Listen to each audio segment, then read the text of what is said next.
News 29 Maharashtra. मला अनेक वेळेस विचारलं जातं की तुम्ही सिस्टमच्या विरोधात का जाता, सिस्टम बरोबर सामावून का घेत नाही. मी सिस्टमच्या विरोधात नाही, रादर मी सिस्टमला ज्या पद्धतीनं काम करणं अपेक्षित आहे, वर्क करणं अपेक्षित आहे, त्या पद्धतीने करण्याचा मी प्रयत्न करत असतो. मला उपमा दिला जाता बऱ्याच वेळेस की तुम्ही प्रवाहाच्या विरुद्ध पोहून काय होणार, पाण्यात पडून मगरीशी वैर कशाला घेणार, वगैरे वगैरे वगैरे. मी वैर कुणाशीही घेत नाही. जो प्रवाह, त्याची ओरिजिनल दिशा आणि जो आउटकम डिसाइडेड आहे त्या दिशेला नेणं, हे जर माझं काम असेल तर ते मी करतो. मग कुणाला ते आवडो किंवा न आवडो, हे जर करण्याची ताकद असेल, स्टँड घेण्याची ताकद असेल, मॉरल करेज असेल, एथिकल गव्हर्नन्स असेल, तर त्याला गुड गव्हर्नन्स. आज आपण बोलत आहोत IAS तुकाराम मुंडे यांच्या बदल्या कशा झाल्यात. पूर्ण नाव तुकाराम मुंडे, जन्म 4 ऑगस्ट 1975, गाव ताडसोन्ना, जिल्हा बीड, शिक्षण पदवी BA राज्यशास्त्र आणि लोकप्रशासनातून MA, UPSC यश 2005च्या बॅचचे IAS अधिकारी. संपूर्ण भारतात 20वा क्रमांक पटकावला होता. तुकाराम मुंडे यांची कारकीर्द जेवढी गाजली तेवढीच ती त्यांच्या बदल्यांमुळे चर्चेत राहिली. सरासरी पाहता त्यांच्या प्रत्येक पदाचा कार्यकाळ वर्षभरापेक्षाही कमी राहिला आहे. 1. सोलापूर जिल्हाधिकारी असताना त्यांनी वाळू माफियांविरोधात मोठी मोहीम राबवली.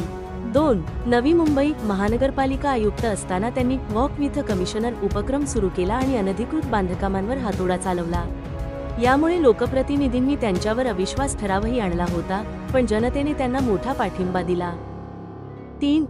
पुणे महानगर परिवहन महामंडळ PMPML चे अध्यक्ष असताना त्यांनी तोट्यात असलेल्या बस सेवेला शिस्त लावली.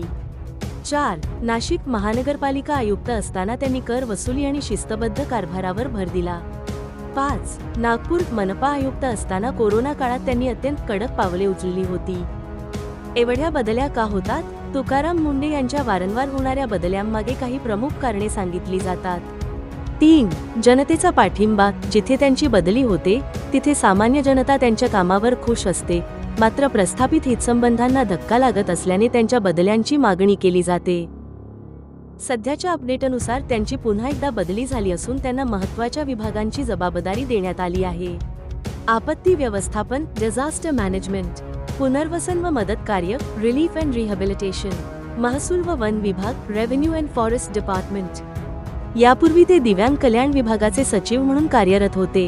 त्यांच्या या नवीन नियुक्तीकडे प्रशासकीय वर्तुळात अत्यंत महत्त्वाच्या जबाबदारीच्या रूपात पाहिले जात आहे. कुठेही पाठवा, तिथे काम करून दाखवतो ही त्यांची वृत्ती त्यांना इतर अधिकाऱ्यांपेक्षा वेगळे ठरवते. त्यांना एकदा अमेरिकेला बदली करून सोडून दिलं पाहिजे. कारण देशात कुठेही ठेवलं तरी त्यांचा त्रास होणारच आहे, अशी सगळी राजकारण्याची भावना आहे. ते मागचे असू देत की पुढचे असू देत. तर अशी काही नवीन दुरुस्ती करावी आणि त्यांना एकदा अमेरिकेला किंवा रशियाला आवश्यक पडले तर चीनला वगैरे पाठवून द्यावं, म्हणजे झंझटीतून सगळे मुक्त होतील.